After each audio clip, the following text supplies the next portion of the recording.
Assalamualaikum warahmatullahi wabarakatuh.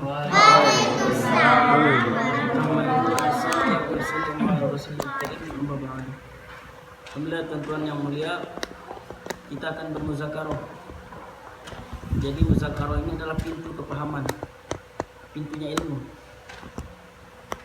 Para sahabat dulu adalah orang-orang yang sering bermuzakarah.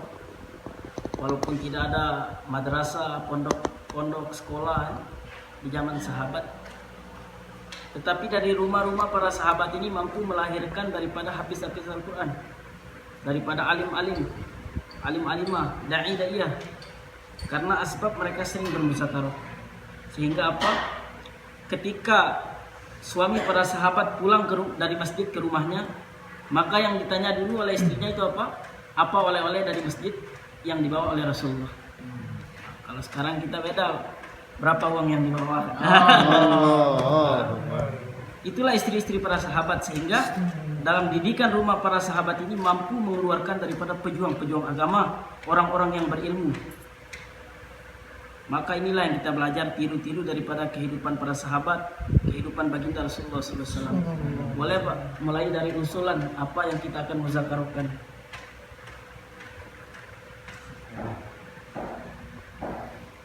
Sul. Ada apa kemarin? Tinggal Makan. Tidur. Tinggal. makan. Ada masjid. Enggak lah, ada makan. Karena kita lagi keluar, kita tujuh maksud keluar di jalan Allah. 13 pintu rezeki.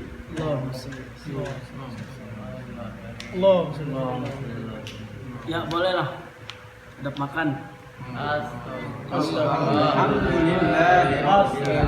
Makan ini merupakan kebutuhan manusia, makhluk hidup. Ya. Jadi setiap manusia itu pasti perlu makan. Apalagi kita nih, dai sedikit makan, Pak. Kalau kita lain sedikit makan ya. Jadi makan apabila ikut cara baginda Rasulullah SAW itu akan bernilai ibadah di sisi Allah SWT.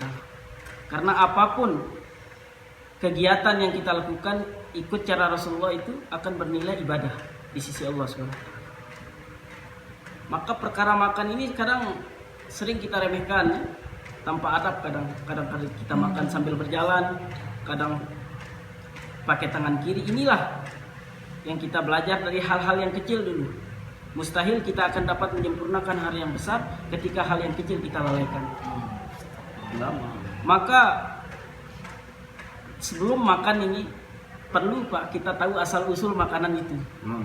Ya, apakah dari subhat atau nauzubillah, jangan sampai yang haram. Karena apa? Makan ini akan menjadi darah daging, Pak. Ketika yang masuk ini adalah perkara yang haram, maka kemungkinan untuk ibadah itu akan susah sekali.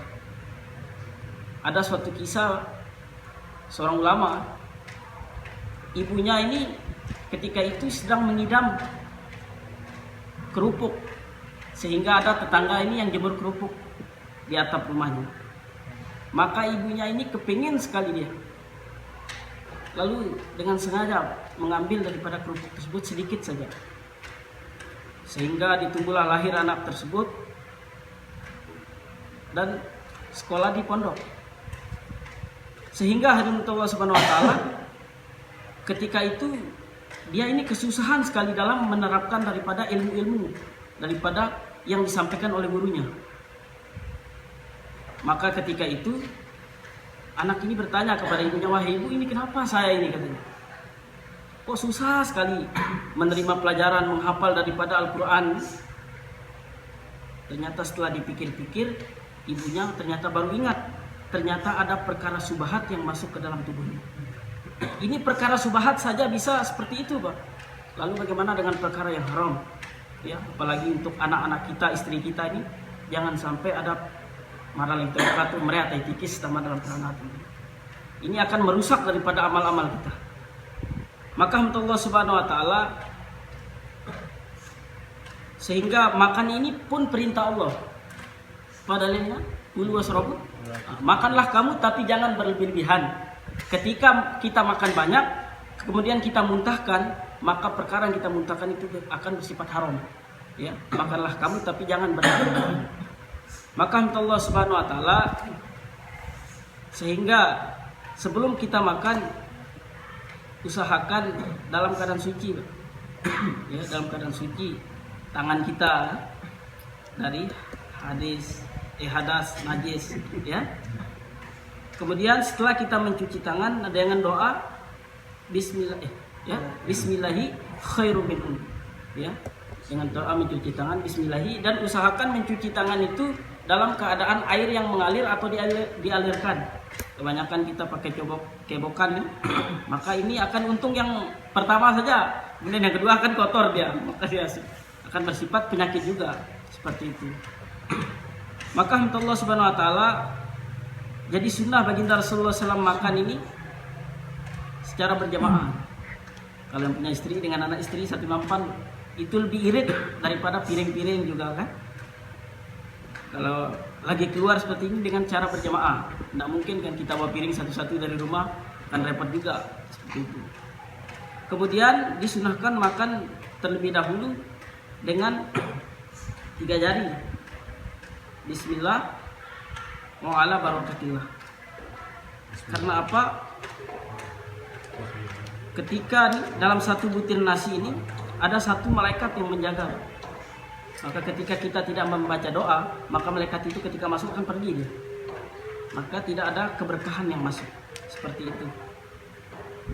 Maka ketika makan ini duduknya pun secara duduk, ya.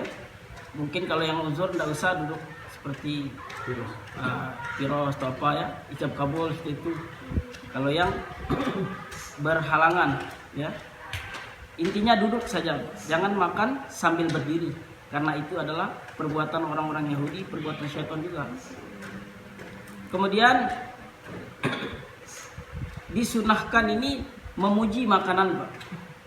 Apapun yang ada di hadapan kita itu rezeki kita, harus kita terima apa adanya, ya. Walaupun apa namanya, walaupun pare, ya, walaupun asin, ya, terima saja. Karena ini yang masak ini kan baru belajar juga, baru belajar juga seperti itu.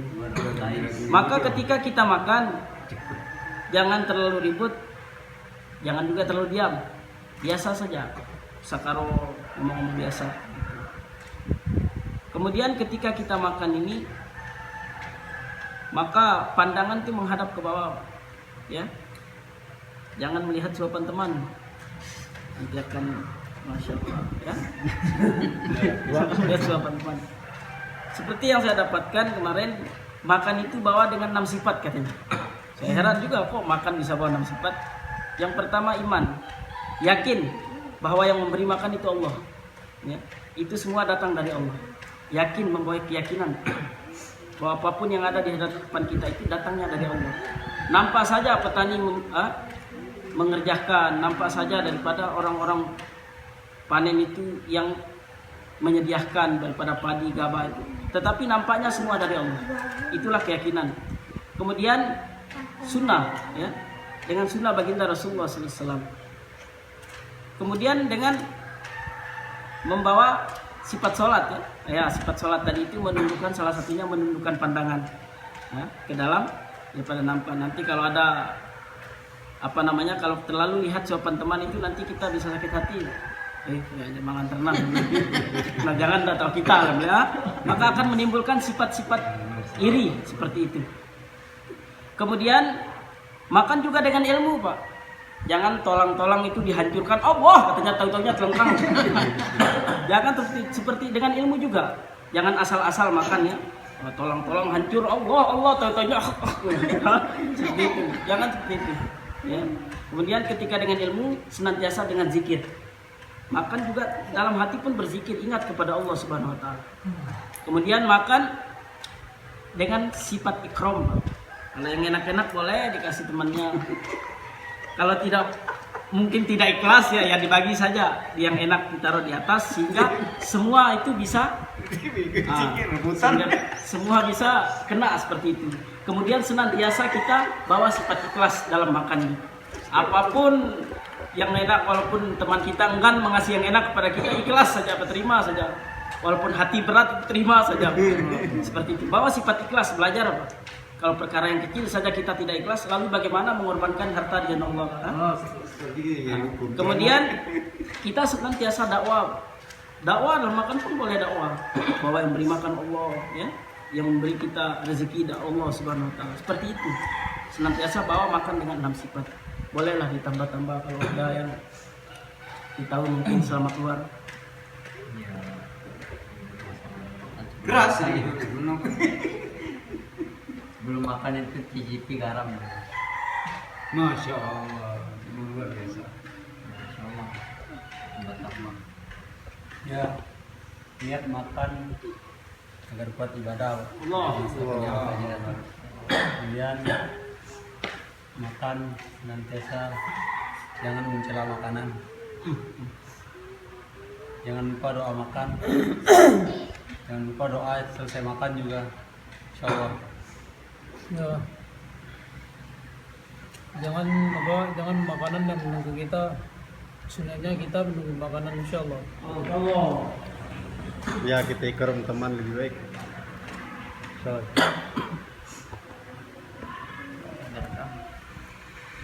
Sunnah kita makan pakai supra. Karena supra ini penting. Kalau kita nggak pakai supra ini penyebab kepakiran. Kemudian sebelum makan ini sunnah kita minum dulu supaya enggak nanti kita mudah selak. Apa bahasa Telangkang, telangkang, awak seku. kemudian kulum-kulum jari. Sunnah makan juga pakai tangan. Cuci tangan di tempat yang mengalir. Kemudian seperti yang dikatakan tadi, jangan mencela makanan. Harga nasi ini kayak wajar ya, karena dimasak sama air. Kalau dia kosong wajar juga karena dimasak sama api.